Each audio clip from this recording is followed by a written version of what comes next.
Hi everyone, my name is Max, and today I'll be reviewing the Contax T2 35mm camera, and more specifically, this is not a review where I'm going to go and show you how to load the camera, how to shoot with it, but instead just give you my overall thoughts on having used it for the past year now and having put about 20 rolls of film through it. So stick around. If you're looking for a how-to video, I highly recommend just doing a quick search on YouTube, or if you'd like, just comment down below and I'll go through as best as I can. So if you're interested in picking up one of these cameras, stay tuned because I think you'll find this video pretty useful.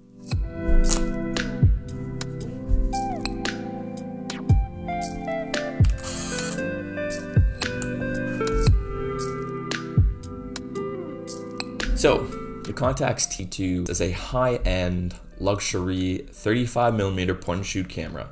That's a very important part. This is not designed as like a quick, cheap, for the masses camera. At the time, it was really the Rolls Royce of cameras. That's how Contax entered the market and how they differentiated themselves in a fairly competitive environment.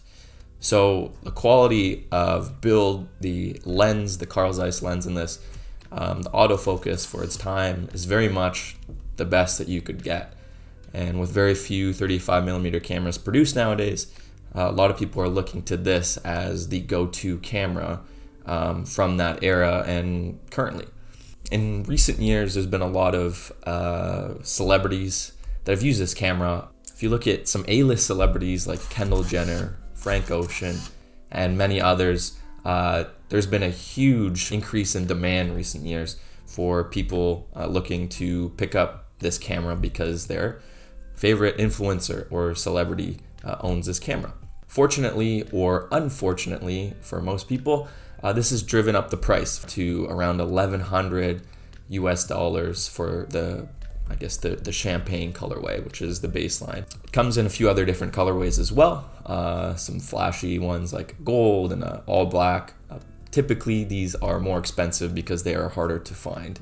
Now, this is a fully auto camera as well as an aperture priority mode camera, and it does have autofocus as well, which is what really differentiated it from the Contax T, its predecessor. So as far as the build quality, it's almost all metal body, and you can really tell compared to some of the other point and shoot cameras from that era that this really was refined, and there was a lot of attention to detail for button placement, for ergonomics, and just for aesthetic, because in my opinion, even today, this camera feels beautiful as far as design goes. Now, the image quality is bar none, arguably the best point and shoot 35mm camera that you can get in terms of the sharpness, in terms of the colors that you render from this camera. They are truly spectacular, and that does come at a premium along with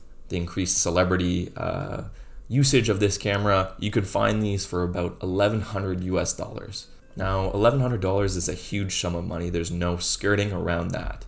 You could pick up multiple point and shoot cameras, some film, and even enter the realm of 120 or medium format cameras. So the image quality and the ease of use and the portability of this camera are amazing. I really do admire how convenient it is to use this camera, as I took it with me across Iceland and across Europe to capture some brilliant photos that I maybe didn't have too much time to set up and compose. So really something that I could take out of my pocket and really capture the best. This thing has been beautiful.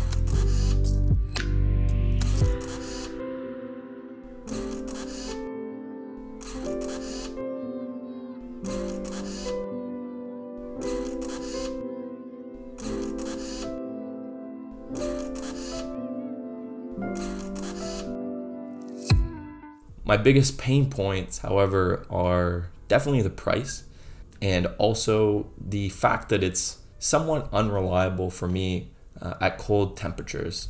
So I'm a huge backcountry and resort skier, and I love kind of documenting behind the scenes of me and my friends going out and skiing.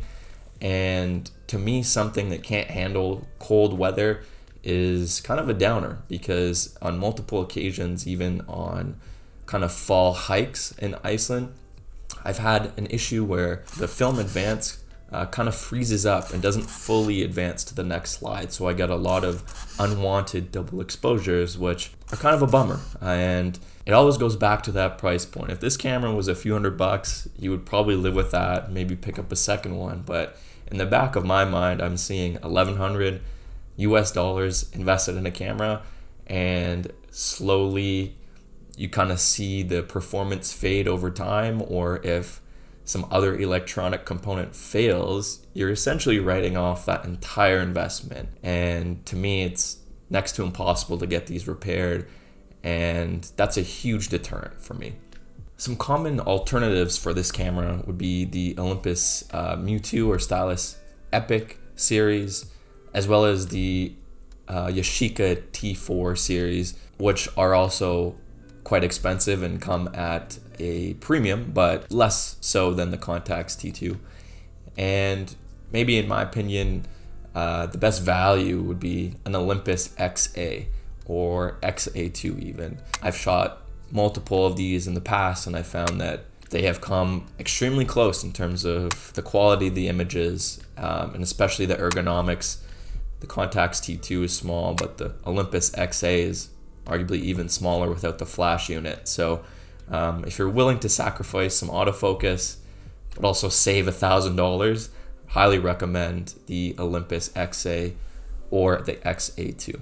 Okay, so the Contax T2 is still around, and it's for sale at around $1,100. So what kind of market is it really addressing? And in my opinion, it's twofold. Firstly, there's the consumer that just wants the absolute best, that doesn't necessarily worry about spending $1,100 and is not really concerned with price and just wants the best of the best, and is okay forking out another $1,100 in a year or two or even less if it does end up failing. And the second type of person that it's designed for is maybe people in my situation. So I have multiple years of experience in digital photography, and more recently a handful of years in 35mm film photography, and this Contax T2 comes up a lot. I decided to put up the money up front, pick one of these up, and just take it for a spin myself. That's a huge luxury still. I'm not saying that it's a wise decision just because you're looking at it as an investment or because you want to try it out and maybe sell it after. But to me, I was curious. I was curious to see if this camera really was going to provide the perfect and seamless experience for me when I'm out in the field taking photos behind the scenes, skiing or hiking or camping. And unfortunately for me, it just didn't hold up as well as I wanted to in that cold weather. And I think the most important part of owning any type of imaging gear is that it has to be able to work with your workflow. And unfortunately, the conditions that I brought this into, it just didn't perform where I needed it to. And this is an $1,100 camera at the end of the day. And even if I use it for one roll of film or 5 rolls of film, I think you really need to go into this knowing that tomorrow this thing might not work at all. And your $1,100 purchase that you thought you might be able to offload to someone else later just isn't worth a cent anymore. So that is like the biggest takeaway for me, is regardless of who you are, if you're interested in picking one of these up, just know that tomorrow this could fail. So look at the alternatives available, some of the cameras that I mentioned earlier, and see, because in terms of image quality, I think you can really get some amazing images from alternatives to this Contax T2. Yeah, so that concludes the video. That's my take on it.